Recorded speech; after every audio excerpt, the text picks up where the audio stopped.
Nagina Lok Sabha seat को लेकर चंद्रशेखर आजाद ने ताल पूरी तरीके से ठोक दी है। चंद्रशेखर आजाद लोकसभा का चुनाव नगीना की रिजर्व सीट से ही लड़ेंगे।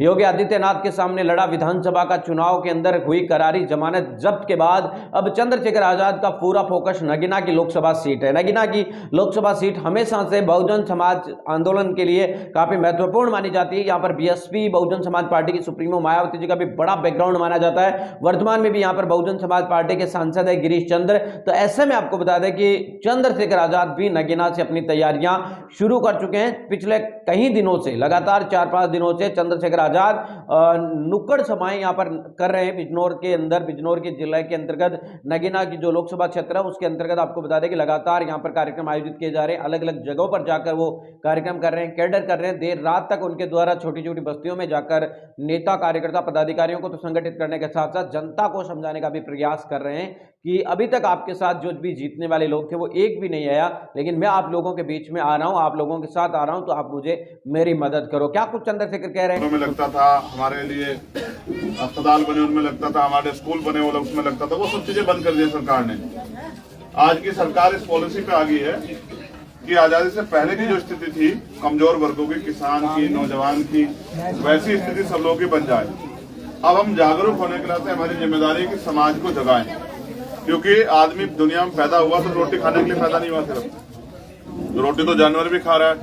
अगर आप अपने महापुरुषों के 4 बच्चों के कुर्बानियां, संघर्ष और जो जीवन हमें मिला, सुलभ जीवन, आपने थोड़ी गुलामी देखी जो नौजवान है, आपने देखी क्या? आप जाओ भी राजस्थान में चुनाव लड़ा के, आप मूछे रख दोगे, ताकत लोग हत्या कर देंगे। घोड़ी पे बैठ जाओगे, आप यहाँ उतारता है घोड़ी पे से उतार देंगे। आपने देखा ना, मटकी छूदोगे तो हत्या कर देंगे।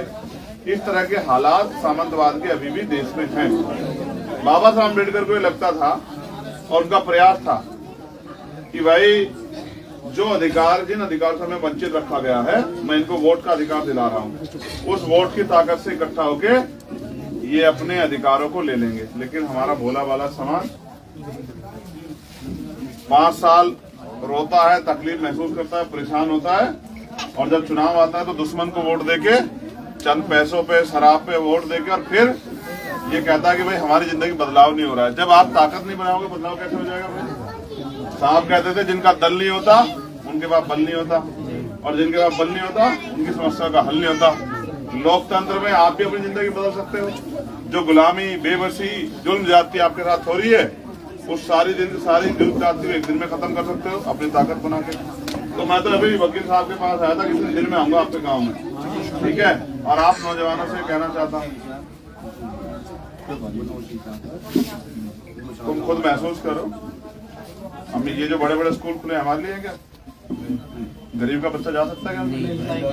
ये जो बड़े बड़े अस्पताल, बड़े बड़े शीशा अस्पताल,